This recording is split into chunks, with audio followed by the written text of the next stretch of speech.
Hola y bienvenido a esta primera prédica en nuestra nueva serie del libro de Gálatas, un libro muy precioso del Nuevo Testamento. Y lo que vamos a leer esta vez son los primeros 5 versículos de todo el libro. Gálatas capítulo 1, versículos 1 al 5. Pablo, apóstol, no por investidura ni mediación humanas, sino por Jesucristo y por Dios Padre, que lo levantó de entre los muertos, y todos los hermanos que están conmigo, a las iglesias de Galacia. Que Dios nuestro Padre y el Señor Jesucristo les concedan gracia y paz. Jesucristo dio su vida por nuestros pecados para rescatarnos de este mundo malvado, según la voluntad de nuestro Dios y Padre, a quien sea la gloria por los siglos de los siglos. Amén. Hace un par de semanas me sentía particularmente aburrido y encendí mi televisor para ver un evento deportivo desde los Estados Unidos. Algo particular o algo peculiar de esta experiencia fue que durante las pausas comerciales una gran variedad de productos pude ver. Pero productos que simplemente yo no podía adquirir, como los autos, los camionetas grandes, famosas de los Estados Unidos, ¿no? Con capacidad de un pueblito pequeño, o los contratos familiares de teléfonos celulares costando solo $50 por mes por miembro de la familia. Nada más. Qué generoso de su parte. Pero naturalmente los efectos del coronavirus estaban comenzando a dejar huellas digitales también en estas interrupciones comerciales. Por ejemplo, había una propaganda para IBM y no recuerdo viendo ni una computadora en esa propaganda. Esa propaganda que elogiara la heroicidad de los servicios de emergencia. Y también el famoso restaurante Pizza Hut había pensado en su propia respuesta al COVID-19. Al igual que todos los restaurantes mayores, sus operaciones de Pizza Hut en los últimos meses se han limitado a la entrega únicamente, con su personal de entrega de pizza enmascarado y con guantes, dejando la pizza al final del camino de entrada del cliente de su casa. Y para tranquilizar a su clientela sobre la seguridad de sus pizzas en ese momento, Pizza Hut estaba anunciando su nuevo sello de seguridad a prueba de manipulaciones, lo que es realmente un sello de garantía, un sticker no más. Pizza Hut entonces ha considerado que lo que sus clientes desean más que cualquier otra cosa en estos tiempos es la garantía de que la comida no ha sido manipulada, que la pizza que están abriendo fue sellada por última vez en la cocina de su tienda local y se entregó sin una aceituna fuera de lugar. Bueno, así es el libro de Gálatas, ¿no ve? Bueno, escúchame por un momento.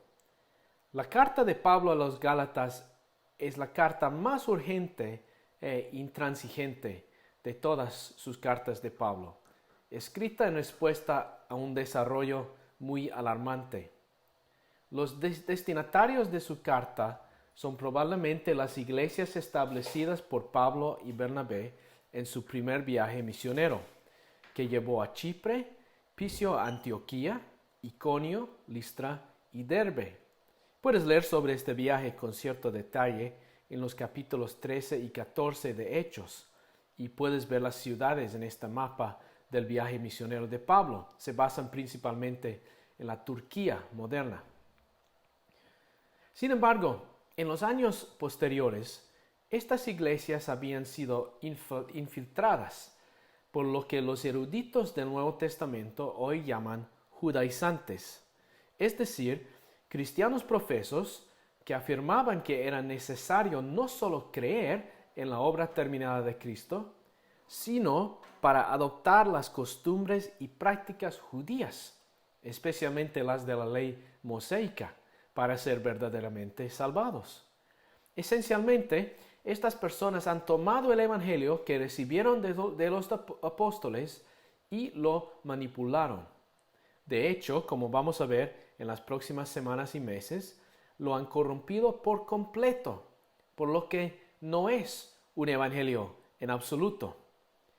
Podemos entender entonces por qué Pablo está tan preocupado por esto. La firmeza de su carta a los Gálatas está totalmente justificada. Pero los Gálatas se han vuelto tan hechizados por estos judaizantes que Pablo ya no puede presumir que prestarán atención a sus palabras, que tan fácilmente podrían enmarcarse como simplemente su argumento de Pablo contra el de los judaizantes. Y así, para que le presten atención, Pablo debe recordarles que él no es un hombre ordinario de la iglesia, sino que es un apóstol. Es decir, el evangelio que les entregó no tiene impedimento alguno, no cambia ni se compromete. Él, Pablo, es simplemente el repartidor del evangelio, si me entienden, para el mismo evangelio que él había recibido directamente de Dios mismo. Aquí entonces está la gran idea de este pasaje, lo principal que hay que quitarle. Y es esto, que el evangelio de Pablo es el evangelio de gracia y de paz, proclamado por los apóstoles y procediendo de Dios mismo. Permítanme decir algo importante antes de continuar, algo que sea útil para nuestra lectura de todas las cartas del Nuevo Testamento. El papel y la tinta no fueran cosas fáciles de encontrar en esta etapa de la historia. De hecho, eran caros. Y así, las comunicaciones escritas rara vez equivalían a más de una página. En este sentido, las cartas del Nuevo Testamento, que ahora están tan disponibles para nosotros, eran en su contexto cultural original documentos muy inusuales. Y esto significa que nos corresponde leerlas cuidadosamente. Esto se aplica particularmente a las secciones de apertura y cierre, que a menudo contienen saludos, buenos deseos y algunos asuntos administrativos. Tenemos una tendencia a saltar más allá de esto en nuestra lectura de las epístolas. Pero una lectura cuidadosa revelará fuertes conexiones con los temas descritos en el cuerpo principal de la carta. Y tenemos un buen ejemplo de esto aquí. Bueno, veamos un poco más estas palabras introductorias. En primer lugar, el Evangelio de Pablo es el Evangelio proclamado por los apóstoles. Permítame volver a leer el versículo 1. Dice, Pablo, apóstol, no por investidura ni mediación humanas, sino por Jesucristo y por Dios Padre, que lo levantó de entre los muertos. Pablo, un apóstol. Las primeras 3 palabras de toda la carta. Y esto es lo que quiero decir acerca de una lectura cuidadosa de estas introducciones. Pablo escribió 13 de las cartas del Nuevo Testamento y en todas, menos 4, se presentó como un apóstol. Y entonces podríamos pensar, bueno, ¿y qué? Esto es simplemente como decir Craig Cunningham, un pastor, o Marco López, un granjero, o Sylvester Stallone, un actor. Bueno, en realidad, pensándolo bien, algunos de ellos son más obvios que otros. Pero de todos modos, es probable que leamos la palabra apóstol y no pensemos más en ella. Pero en el contexto de la crisis de Galacia, la palabra tiene un peso significativo. Entonces, ¿qué significa el término? Bueno, las siguientes palabras de Pablo lo definen bien. no es enviado por hombres ni por un hombre, sino por Jesucristo y Dios el Padre. Un apóstol básicamente es uno designado y enviado por Dios mismo, o en el Nuevo Testamento más específicamente por Cristo mismo, de modo que la palabra que proclaman viene directamente de la fuente. Ahora, es importante que sepamos lo que significa la palabra apóstol, porque en nuestro contexto cultural aquí en Bolivia, el término se encuentra bastante en la iglesia en general. Recuerdo que una vez me senté en una reunión conjunta de pastores en Trinidad, mientras buscábamos formas de lograr una mayor unidad entre las iglesias. Uno de los pastores les recordó a los presentes que el apóstol tal y tal debía venir a la ciudad en el próximo mes para encabezar una campaña evangelista. Esto es el tipo de evento que todos podemos respaldar, declaró ese hermano. Bueno, lamento decir que este hermano pastor sobreestimó su posición, porque en realidad aquellos que hoy llevan el título de apóstol en nuestra cultura en general proclaman solo el evangelio de la salud, la riqueza y la prosperidad. Mientras tanto, los mejores expositores de la Escritura aquí en Bolivia y en otros lugares nunca pensarían en permitirse el título apóstol. Existe cierto debate sobre si el término apóstol es completamente inválido hoy. Bueno, yo creo que la evidencia ante nuestros ojos es bastante concluyente. Un apóstol es alguien designado por Dios mismo, no por sí mismo ni por otro. Eso es crucial. Y es enviado por el mismo Dios para anunciar sus buenas nuevas. En este sentido, creo que nuestro curso de acción más sabio es asumir que la era de los apóstoles ha terminado. Pero volviendo al contexto de Galacia, la definición de Pablo aquí es de importancia particular, porque un componente importante en su credibilidad de Pablo como portador de las buenas nuevas era que no había sido enviado por ningún individuo o grupo de individuos para esta tarea. Vamos a considerar la importancia de esto con más detalle más adelante. Pero sus oponentes en Galacia, por otro lado, los judaizantes, bueno, habían sido enviados allí para causar estragos. Entonces, estos no son meros detalles introductorios nomás. Desde el primer verso de la carta, Pablo está en pie de guerra. Y con razón, porque el evangelio mismo está en juego, en peligro real de ser estrangulado al nacer. Además, está en juego el destino eterno de innumerables hombres, mujeres y niños. Entonces, el evangelio de Pablo es el evangelio proclamado por los apóstoles. En segundo lugar, el evangelio de Pablo es el evangelio de la gracia y la paz. Y si pensabas que Pablo, un apóstol, si pensabas que esa frase era un poco cliché, entonces podrías argumentar que el saludo gracia y paz lo es aún más. Se encuentra en 11 de las 13 presentaciones de Pablo en sus cartas, en la gran mayoría. De hecho, parece haber sido un saludo común en la iglesia primitiva. También aparece en las 12 epístolas de Pedro. Pero por supuesto sabemos que esto es más que un simple cliché o más que un simple saludo. Tanto la gracia como la paz son pilares centrales de toda la carta a los Gálatas.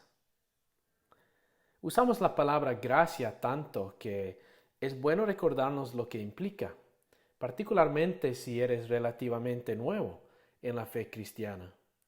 Para ayudarme a hacer esto, déjame usar una ilustración. Imagina que tienes una deuda importante, una deuda grande. Digamos que habías prestado $1,000,000 del banco para su negocio. Y el negocio se había derrumbado por completo. Ya había hipotecado nuevamente su casa y vendido su automóvil para ayudar a iniciar su negocio. No tenía forma alguna de pagar esta deuda.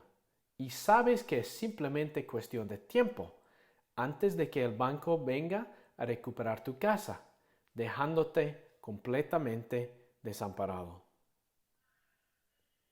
Luego recibes una carta. Puedes ver por el sobre que es carta del banco y, adivinando bien su contenido, la abres con gran temor. Y lo abres para leer la siguiente información: que el banco ha tomado en cuenta tu deuda abrumadora y en respuesta el banco ha pagado su deuda en su totalidad. Apenas puedes creer lo que ven tus ojos. De hecho, apenas puedes distinguir las palabras mientras tus ojos se llenan de lágrimas de alegría.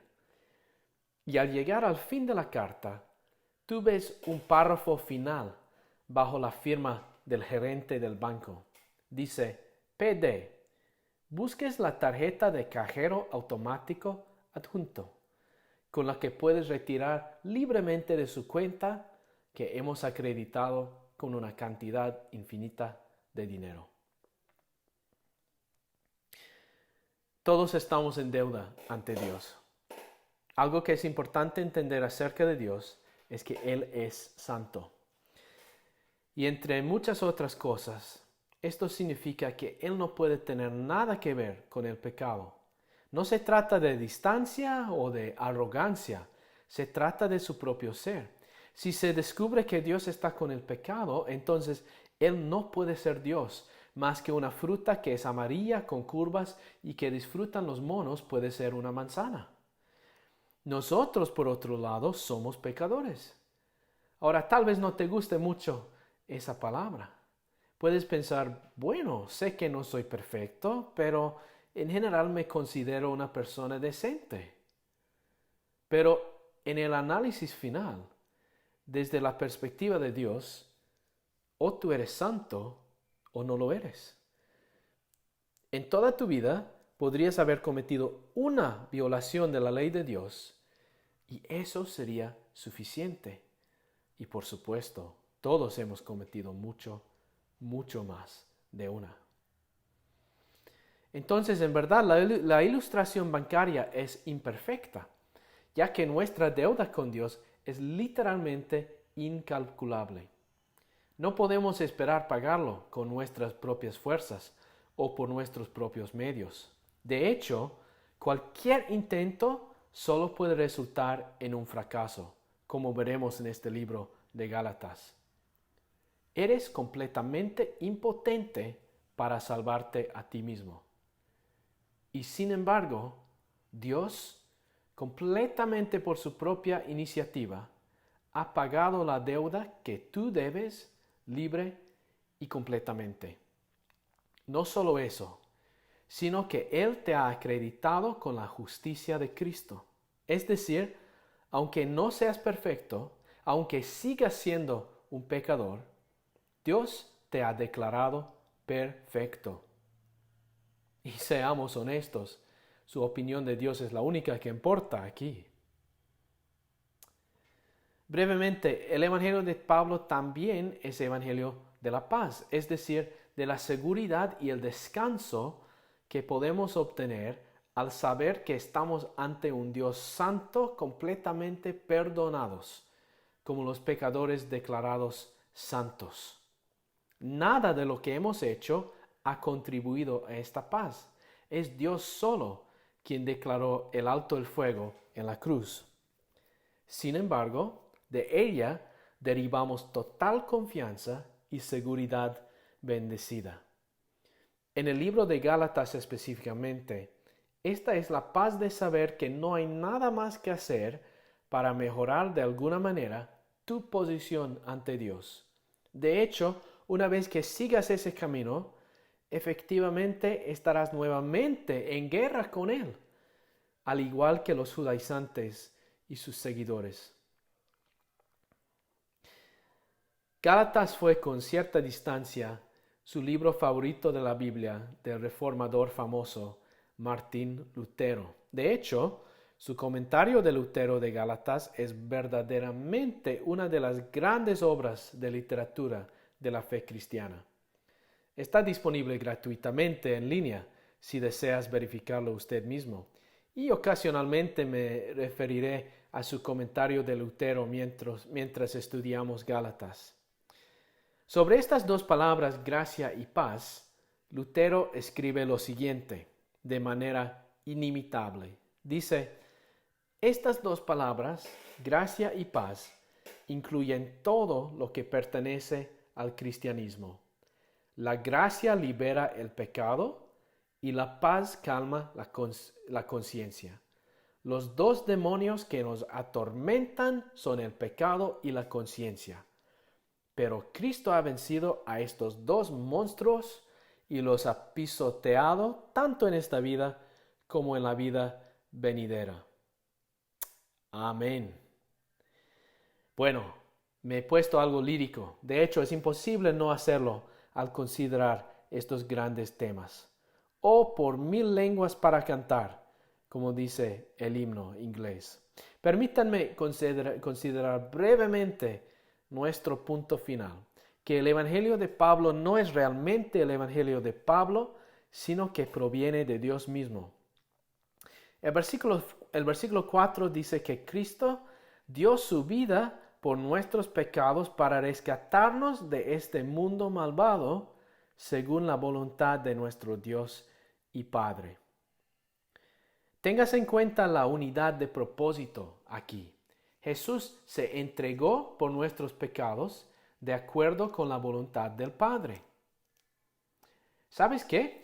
Una forma en que muchos han tratado de atacar el cristianismo bíblico, tanto fuera como a veces dentro de la iglesia, tristemente, es abrir una brecha entre Dios el Hijo y Dios el Padre.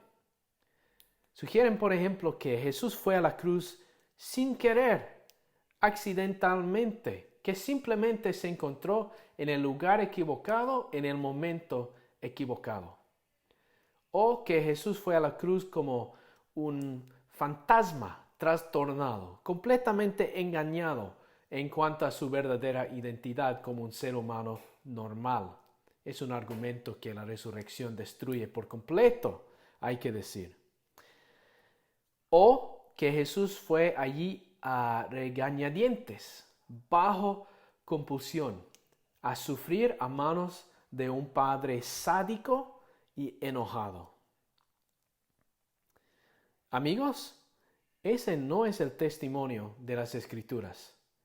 Nadie me arrebata mi vida, dice Jesús en el capítulo 10 de Juan, sino que yo la entrego por mi propia voluntad. Él se entregó por nosotros, dice Pablo en el capítulo 2 de Tito. De nuevo, Pablo en Filipenses capítulo 2 dice, se humilló a sí mismo y se hizo obediente hasta la muerte y muerte de cruz.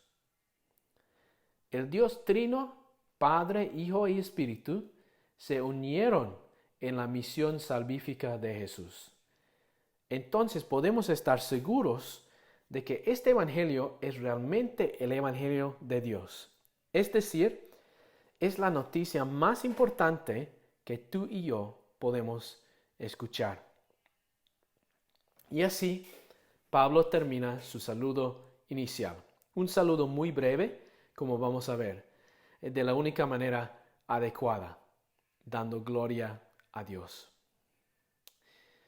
Hace 4 años, cuando hubo deportes por la tele todavía, Leicester City ganó la Premier League de Inglaterra. A mí me cuesta pensar en un logro deportivo más increíble en mi vida. Realmente se los consideraba uno de esos equipos en la liga que existía solo para completarla, como mero carne de cañón para gigantes como Manchester United, Liverpool y Arsenal. La temporada anterior casi fueron relegados de la liga por completo. Durante la pretemporada para la nueva temporada, Su técnico se vio envuelto en un escándalo y fue despedido justo cuando los preparativos estaban en pleno apogeo. Trajeron un reemplazo de último minuto, un hombre considerado un buen tipo, pero un poco inútil. Si eras un hombre de apuestas cuando comenzó la nueva temporada, estabas poniendo tu dinero en su inevitable descenso en lugar de ganar la liga. Las probabilidades eran de 5,000-1. Había muchos motivos para despedirlos y ningún motivo para tener esperanza para ellos. Sin embargo, Leicester City no solo se mantuvo despierto, sino que ganaron la liga y lo ganaron con 2 juegos de sobra. Y mientras el técnico y sus jugadores levantaban el trofeo de la Premier League en ese partido final en casa, sin un ojo seco en el estadio, un pensamiento más que ningún otro se expresó por los fanáticos, los medios y los jugadores por igual. No se podía inventar esto. Amigos, podríamos decirlo fácilmente sobre el Evangelio. Tú no podrías haber inventado esto. Yo no pude haber inventado esto. Solo Dios podría haber concebido una manera de satisfacer perfectamente tanto su justicia como su misericordia. Y sin embargo, hizo exactamente eso. Y por su gracia somos los beneficiarios. Es por eso que está bien levantar las manos y reconocer que todo el crédito aquí, toda la gloria, es de Dios. De hecho, no solo está bien hacer esto, es correcto que hagamos esto. La única respuesta apropiada. Estaríamos literalmente perdidos sin Él. Gracias Dios por rescatarnos. Gracias Dios por tu siervo Pablo. Y gracias Dios por tu evangelio de gracia y paz. Te amamos y alabamos tu nombre. Amén.